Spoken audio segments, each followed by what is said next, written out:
Selamat pagi teman-teman semua. Gimana nih kabarnya pada pagi hari ini? Fajar, gimana kabarnya? Baik ya. Semoga teman-teman semua juga selalu dalam keadaan baik dan juga selalu dalam lindungan Allah SWT. Nah, sebelum kita masuk ke materi pada pagi hari ini, alangkah baiknya kita berdoa. Siapa nih yang mau memimpin doa? Pada malu-malu ya teman-teman. Baik, akan saya pimpin dulu ya. Baik, dengan keyakinan masing-masing berdoa menurut agama dan kepercayaan masing-masing, berdoa dipersilakan. Berdoa selesai. Nah, biar fresh dan juga biar kita semangat pada pagi hari ini, kita nyanyi dulu. Karena nyanyi mungkin bisa membuat kita semua semakin fresh dan juga semakin semangat dalam belajar. Oke? Nyanyi apa teman-teman? Ada yang mau usul? Pada malu-malu lagi ya? Baik, jangan malu-malu ya teman-teman. Karena kan kita belajar bersama, masa kita malu-malu gitu. Nah, nyanyi di sini saja. Baik, 1, 2, 3. Disinilah di sini kita bertemu lagi. Disinilah di sini kita bersama lagi.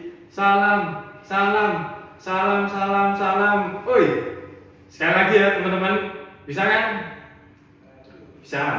Nah, 1, 2, 3. Disinilah di sini kita bertemu lagi. Disinilah di sini kita bersama lagi. Salam, salam, salam, salam, salam. Oi. Nah, sekarang kita masuk ke materi pada pagi hari ini.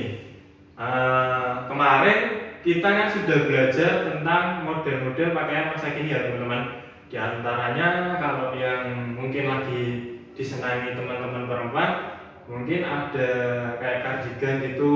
Nah itu kan mungkin model pakaian masa kini yang kemarin sudah kita bahas kayak gitu. Nah pada pagi hari ini kita akan belajar tentang kain tenun kayak gitu. Karena kan kemarin kan kita membuat belajar bersama tentang perpaduan antara model pakaian masa kini dengan kain tenun kayak gitu, kain tenun Troso Jepara. Nah mungkin teman-teman ada yang tahu kain tenun Troso Jepara itu dari mana? Pasti tahu dong, kan dari namanya sendiri juga sudah kelihatan banget kayak gitu ya. Camim, nah bener, dari Jepara. Ya, mungkin teman-teman tahunya kota Jepara itu terkenal dengan kota ukir kayak gitu. Padahal salah satu dari kearifan lokal di Jepara itu tidak hanya ukiran saja, akan tapi ada kain tenun Troso Jepara kayak gitu. Ini ya salah satunya. Terus ini ada mungkin ibaratkan saja baju yang dibuat dari kain tenun ya teman-teman. Nah, asal usul dari kain tenun Troso Jepara ini sebenarnya sudah ada sejak lama, bahkan sejak zaman penjajahan Belanda itu sudah mulai bermunculan kain tenun Troso Jepara itu. Sesuai dengan namanya, kain tenun Troso Jepara ini berasal dari Desa Troso, Kecamatan Pecangaan, Kabupaten Jepara. Nah,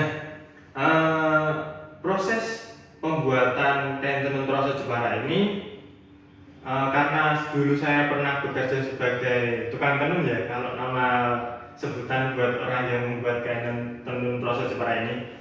Nah itu dimulai dari apa teman-teman? Belum tahu? Belum pernah lihat ya proses pembuatannya? Belum. Nah, kalau kain tenun Troso Jepara itu dibuat dengan yang pertama adalah dengan ngeteng, yaitu menyusun benang yang akan dibuat kain tenun dengan berjejer rapi kayak gitu. Itu disebut dengan ngeteng. Habis itu benang yang sudah dijejer rapi kemudian ditalikan dan juga diikat ke kayu yang sudah dibentuk menggunakan persegi 6. Itu disebut dengan melangkang kayak gitu. Nah biasanya kalau melangkang itu bisa diputar, jadi benang yang sudah ditata rapi kemudian diputar dengan pelangkang tadi itu agar masuk ke tempat agar si benang buat tenun kayak itu. Nah setelah proses pelangkang selesai, selanjutnya benang yang sudah terkumpul tadi itu akan dimasukkan ke dalam skoci namanya. Nah, itu skoci, proses pada skoci itu agar selalu dibuat untuk tenun kayak gitu. Jadi alat tenunnya itu bukan menggunakan mesin, akan tapi menggunakan tenaga manusia. Nah, kalau di Jepara sendiri itu sering disebut dengan gegrakan kayak gitu. Nah, itu adalah proses mesin, bukan mesin deh, ATPN, yaitu alat tenun bukan mesin kayak gitu. Jadi menggunakan manusia kayak gitu. Nah, sampai di sini ada yang mau ditanyakan terlebih dahulu, teman-teman? Belum ya? Nah, mungkin teman-teman tahunya itu kain tenun mungkin dijual kainan kayak gitu, karena kan bisa dibuat bermacam-macam kayak gitu. Jadi biasanya pengumpul-pengumpul itu membelinya itu berbentuk kain kayak gitu. Nah, nanti setelah dari pengumpul itu bisa dibuat mungkin biasanya ya pakaian kayak gitu, mungkin juga sarung itu bisa kayak gitu. Terus juga bisa disesuaikan dengan masa kini kayak gitu. Misal di masa pandemi ini kan kita diwajibkan menggunakan masker ya teman-teman. Jadi mungkin ibaratkan saja ini masker yang dibuat dari kain tenun kayak gitu. Jadi bisa dibuat bermacam-macam sekali dengan kain tenun ini. Nah, dengan kain tenun yang sudah jadi tadi, kita kaitkan dengan materi kemarin yaitu dengan model pakaian masa kini kayak gitu. Kenapa sih kok kita perlu kayak gitu mengaitkan antara kain tenun Roso Jepara ini dengan model pakaian masa kini kayak gitu? Kenapa teman-teman? Ya benar, apa yang dikatakan Lukman, mungkin bisa dibuat agar kearifan lokal kita tidak punah kayak gitu. Ada yang lain? Novi? Oh belum ya. Nah, jadi seperti yang dikatakan Mas Lukman tadi memang benar. Saat diantaranya adalah untuk menjaga kearifan lokal kita, khususnya kain tenun Roso Jepara ini agar bisa dikenal lebih luas lagi, tidak hanya di daerah Troso, daerah asalnya, akan tapi mulai merambah ke nasional bahkan internasional kayak gitu, yaitu dengan salah satunya mengaitkan dan juga memadukan antara kain tenun Roso Jepara dengan model pakaian masa kini gitu. Nah, mungkin bisa dibuat nih pameran ataupun mungkin di ajang-ajang pertemuan nasional kita memakai pakaian yang dipadukan antara kain tenun Roso Jepara dengan model pakaian masa kini kayak gitu. Selain itu juga kan pakaian kan kebutuhan primer ya teman-teman, dan juga mungkin sudah masuk ke style gaya kayak gitu. Jadi nggak usah takut kayak minder gitu pakai kain tenun Roso Jepara, tapi ya kita bangga kayak gitu karena kita sudah punya budaya. Kalau misalnya kita mau madukan dengan pakaian masa kini ya jangan sampai lupa akan kearifan lokal kita sendiri kayak gitu. Nah, sampai di sini teman-teman ada yang ingin ditanyakan? Belum ya? Nah, besok itu kita akan belajar bersama tentang model-model gimana sih cara menggabungkan antara model pakaian masa kini dengan kain tenun Roso Jepara ini.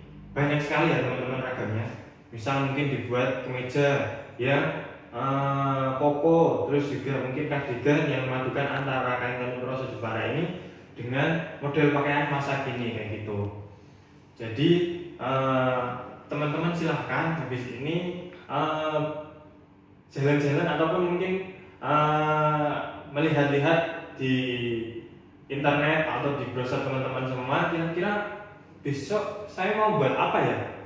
Misal nih mau buat kemeja, ya gimana ya gitu cara memadukan antara kain tenun Roso Jepara ini dengan model pakaian masa kini kayak gitu, karena besok kita sudah mulai praktek kayak gitu.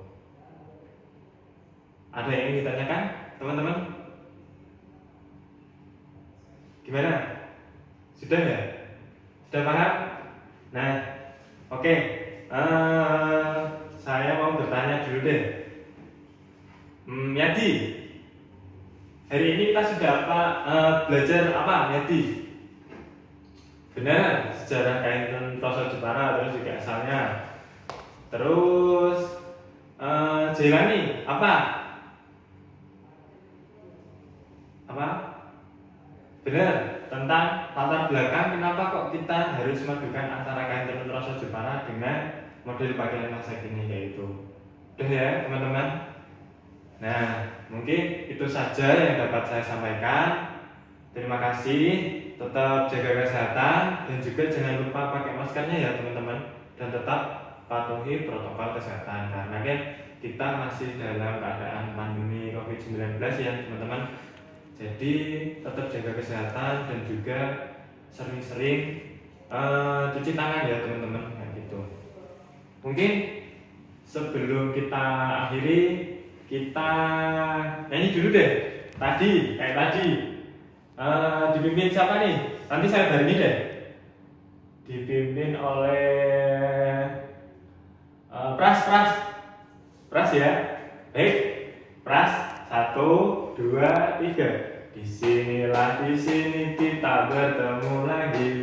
Di sini kita bersama lagi. Salam. Oi. Nah, terima kasih teman-teman semua. Sebelum kita akhiri, kita baca hamdalah bersama. Alhamdulillahirrabbilalamin. Sekian yang dapat saya sampaikan. Terima kasih. Mohon maaf bila ada kekurangan baik dalam penyampaian ataupun mungkin dalam materi. Terima kasih. Sampai jumpa kembali. Wassalamualaikum warahmatullahi wabarakatuh.